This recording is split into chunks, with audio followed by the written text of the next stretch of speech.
But being that I am a Black woman, I felt that a lot of our issues didn't get addressed enough or didn't get addressed at all. So it was, how can I do more within that besides just talking with friends and fussing and we say this is messed up and just leave it there. So like, what could I do? I'm a lover of the arts and I'm a lover of poetry. I love to talk.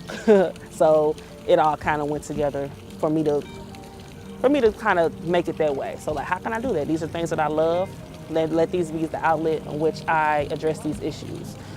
So it was actually 2 stories I heard simultaneously that really pushed me more into wanting to do more. And that was hearing about Phoenix Colden, a young lady who is actually still missing, her going missing. And I I read an article with her mother. Her mother was talking about how there was lack of media coverage of her going missing.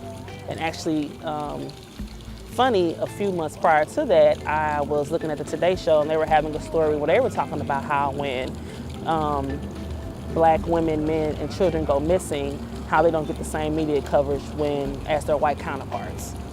So then I thought about that and I was like, right, when you turn on CNN, when you look at Nancy Grace or all these other type of shows where they talk about women that are missing, you usually see white women. Not that that shouldn't be out there, but it's like, where are the Black women that go missing? There's a ton of Black women that go missing, Black men that go missing, children that go missing.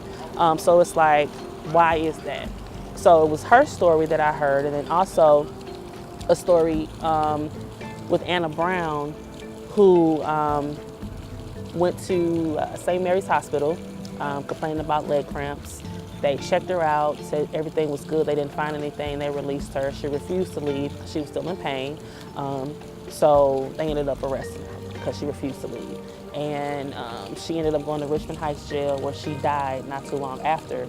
She had blood clots in her legs that passed to her lungs. She was also homeless.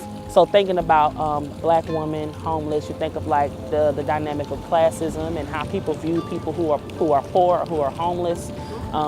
They kind of thought, oh, she's on drugs.